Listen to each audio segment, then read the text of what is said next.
Hi అండి అందరికీ.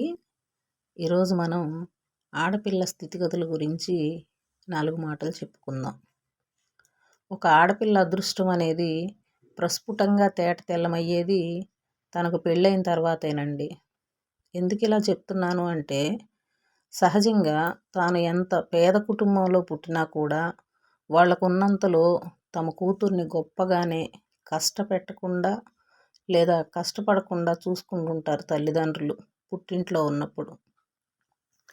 అయితే కొన్ని కుటుంబాలలో అనుమానం అనే మానసిక రుగ్మత ఉన్న వ్యక్తుల వలన లేదా మద్యానికి బానిసైనటువంటి వ్యక్తుల వల్ల వాళ్ళ భార్యాపిల్లలు చాలా వరకు మానసికంగా, శారీరకంగా, ఆర్థికంగా కూడా బాధలు పడుతూ ఉంటారు. ఇలాంటి కుటుంబాలలో వారు మద్యం తాగకుండా ఉన్నప్పుడు ఆ ఇంటి తండ్రి కావచ్చు లేదా భర్త కావచ్చు వారిని మళ్ళీ చాలా బాగా చూసుకుంటూ ఉంటారు.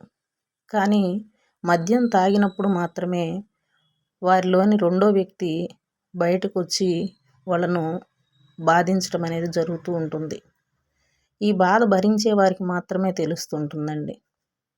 ఇదిలా ఉంటే ఇక పెళ్ళైన తర్వాత ఆడపిల్లలకు భర్తగా అర్థం చేసుకునే వ్యక్తి, వారికి సహకరించే వ్యక్తి కానీ దొరికితే ఆ పిల్ల జీవితం 3 పువ్వులు 6 కాయలుగా ఉంటుంది.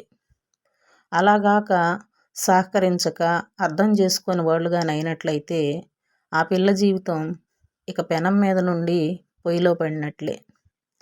వాళ్ళ బాధలు భగవంతుడికే ఎరుక. అలాంటి ఇంటి ప్రభావం వారి పిల్లల చదువు మీద, మానసిక వికాసం మీద, భావ వ్యక్తీకరణ, ఆత్మవిశ్వాసం, వ్యక్తిగత సత్ప్రవర్తన ఇలాంటి వాటిపై అధికంగా ప్రభావం చూపుతుంది. ఇప్పటి వరకు నేను చెప్పినవి ఒక రకమైన పరిస్థితులు ఎదుర్కొనే కుటుంబాలు. ఇక నాణ్యానికి రెండో వైపు కూడా చూస్తే భర్త ప్రోత్సాహంతో, కుటుంబ సభ్యుల ప్రోత్సాహంతో ఆకాశమే హద్దుగా ఉన్నత స్థానానికి ఎదిగిన మహిళలు కూడా ఉన్నారు.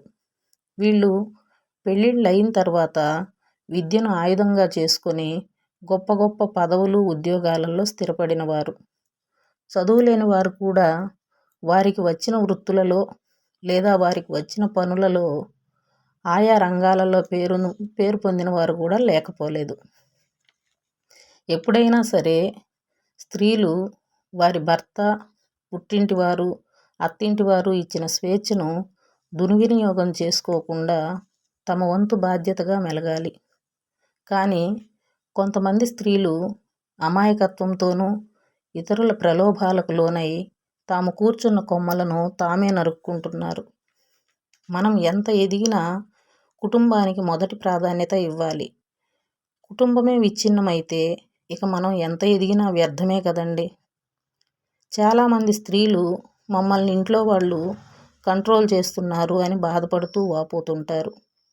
కానీ కొంతవరకు మనకు అది చాలా అవసరం కూడా. గులాబీ పువ్వును చూస్తే ఎవరికైనా కోయాలనిపిస్తుంది. కానీ దాని కింద ఉండేటువంటి ముళ్ళను చూసే కదా జాగ్రత్త పడతారు. వాళ్ళు ఇచ్చిన స్వేచ్ఛను మనం సక్రమంగా వినియోగించుకుంటే ఎదగగలం.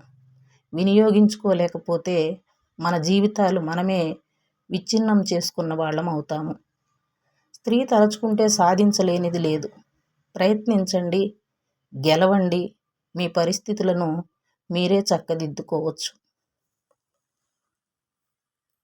వీడియో కానీ నచ్చినట్లయితే లైక్ చేసి, షేర్ చేసి, సబ్స్క్రైబ్ చేసి సహకరించండి.